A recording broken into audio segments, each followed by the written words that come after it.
Good morning, good afternoon, good evening, depending on where in the world you are at. This evening in my space in Johannesburg, I'm so excited to be with you once again. My name is Zoliswa and I welcome you to Speak It with Zoliswa.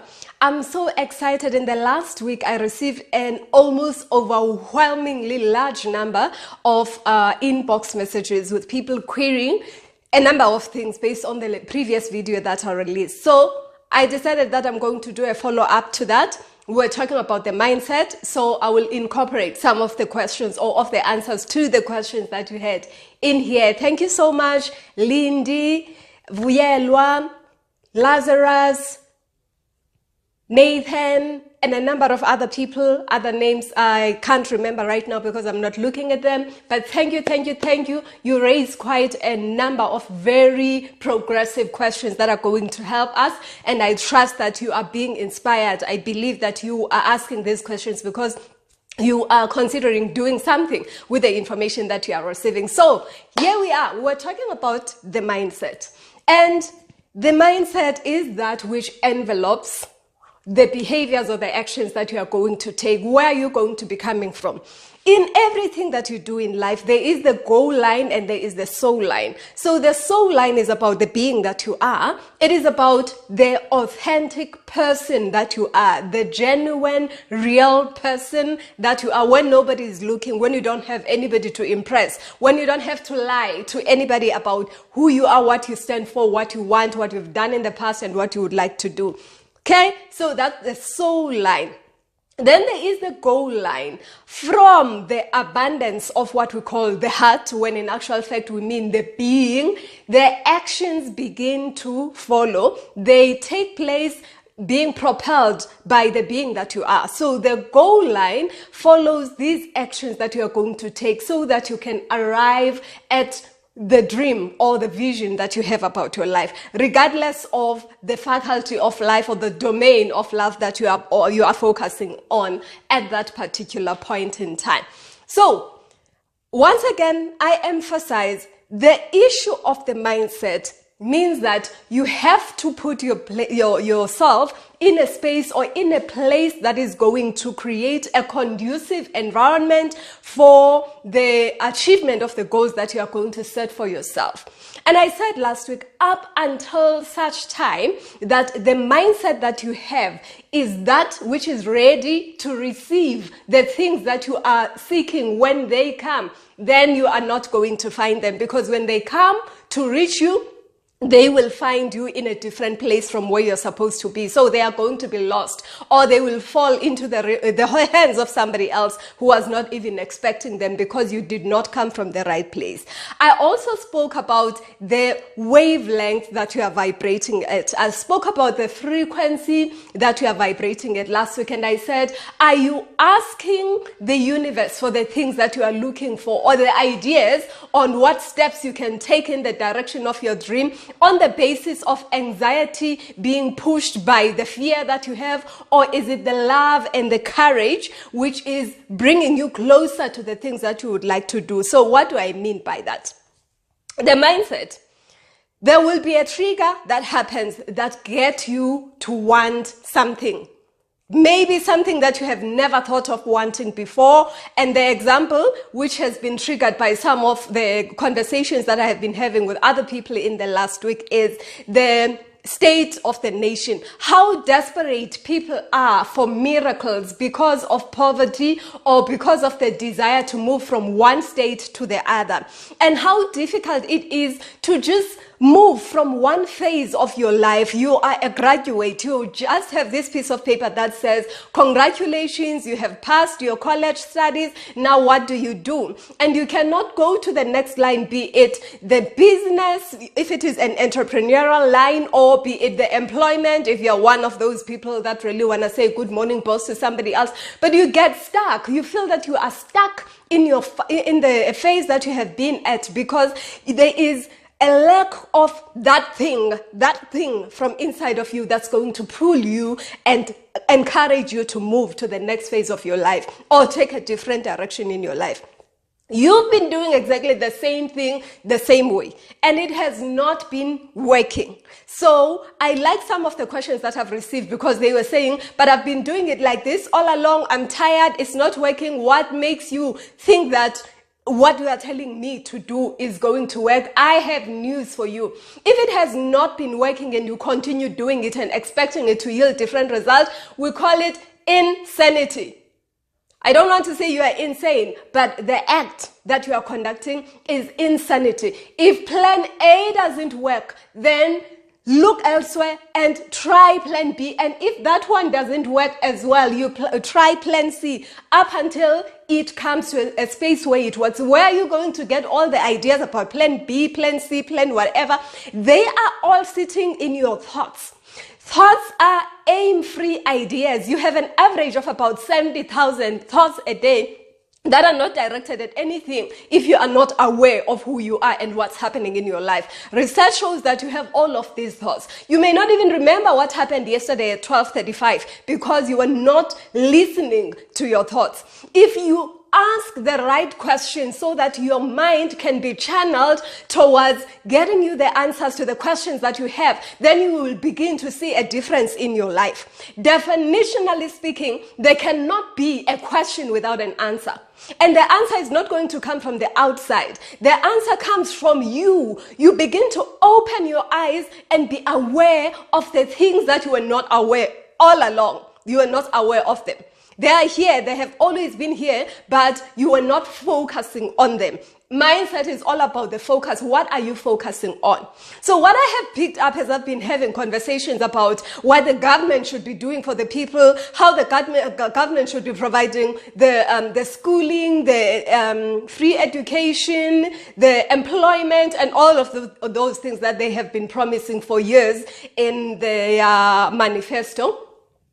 Up until such time that somebody who is responsible to provide what they should provide, you have a responsibility to do something while you wait. You don't know when it is going to happen. You don't know when people will come to their right senses and give you back the land if you hold the view that somebody owes you the land, like I do. So, what am I doing between now and the time when the land comes back to me? What am I going to do between now and the time when the government gives me the jobs that they said they were going to create for us? What am I going to do between now and the time when the government gives me the houses, free houses, homes that they promised that they were going to give us in the manifesto? I take small actions. The trigger is the dissatisfaction that I spoke about, saying there is usually an event or a series of events or a repetition of events that show you that the way that you have been looking at life or the way that you have been doing things is not working. Try a different lane, change the lane, try a different way of doing things. That trigger may introduce a certain emotion in you. It could be anxiety, it could be fear, but that fear has got to be your friend, not your enemy. Why am I saying that the fear has to be your friend and not your enemy? If you make friend or you regard fear as your enemy, then you begin to resist it. And anything and everything that you resist is also going to fight back. When you resist something, you give it attention. And whatever you give attention to, the universe understands to be your intention. And it is diligent, it is generous, it is loyal. The universe will give you more and more of it because it only understands codes, zeros and ones. It says fear. It says the feeling, because the subconscious mind understands the language of the feeling. It interprets the feeling of fear that you have, and it thinks that's what you want, and it gives you more situations that are going to trigger fear in your life. So if you befriend that fear and acknowledge it and say, thank you for introducing to me a state of dissatisfaction. However, I am going to focus on this side. So as a result of the fear that I have, subsequent to the trigger, that fear is not worthy of all the credit that you're giving to it. The amount of work that goes to you giving attention to the fear is the same amount of work that you could give to courage, that you could give to something else that's going to lead you in the direction of the dream or the vision that you have. So you have the fear of whatever the trigger was. Let's say the trigger was poverty. Let's say the trigger was being disappointed and hurt, or the trigger was whatever it was. The trigger was an illness. Now, you do not want any of those triggers anymore. You no longer want to experience those things. The law of polarity says focus on the opposite of that which you do not want, as opposed to I do not want poverty. I do not want being hurt or disappointed. I do not want diseases. I want healing. I want wellness. I want wealth. I want happiness. That is what I focus on. Remember the zeros and the ones, the codes that I spoke about. Now you are mentioning words that are positive. And once again, the mind is going to bring to you more and more of happiness, of wealth, of healing or health, all of these things that you have been wanting. Because when you say, I want health, and you allow the body to imagine how it feels like to be healthy and begin to vibrate at the wavelength of being healthy, then that feeling that you are expressing at that time is going to the subconscious mind, and the subconscious mind, not knowing what is real or what is imagined, gives you more and more of it on the basis of its allegiance, generosity, as well as loyalty. So now, instead of focusing on the trigger, which is the direction of what you do not want, you acknowledge the trigger, you are thankful for it, it introduced a state of dissatisfaction to you, and as a result of this dissatisfaction, you look at what would satisfy me. In other words, what is my dream life, which is the opposite of this trigger that I have had.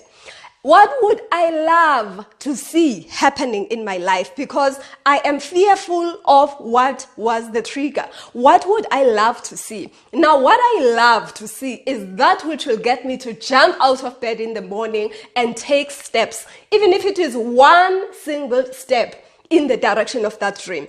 Everyone has something in their proverbial hand. You may not know what it is at this stage because you have not asked yourself the right question so as to allow your mind to open your eyes to what is happening around you. There is a lot of possibilities around when you begin to open your eyes and reason accordingly. So, when I focus on my dream being those things that I would love to do or being the life that I would love to live, then I'm being pulled towards the direction of excitement. I begin to vibrate at higher levels of the scale of consciousness now, because I'm doing something that I have a courage to do because I love it. I have gratitude for everything that is around me because of the state of love that is bringing me closer to the dream that I have. Now, once all of that vibration is in place, begin to take the action. Nothing is going to come to you and land on some silver platter like the one in front of me here without any action being taken by you. But where you are coming from, where you take the action, will determine whether you're going to see it happening or not, whether you're going to yield the results that you're going to see or not. So that's the focus. That is the focus on the basis of how you should allow the mindset to operate in the course of living your life. I trust that I've been able to clarify some of the questions that you have had. They came through the messenger, and yes, you are most welcome to send your comments and share them with everybody here, because I believe that a lot of people can benefit. Remember, I'm your partner in building your dream, Zoliswa, and I will see you again in the next video. Until then, keep being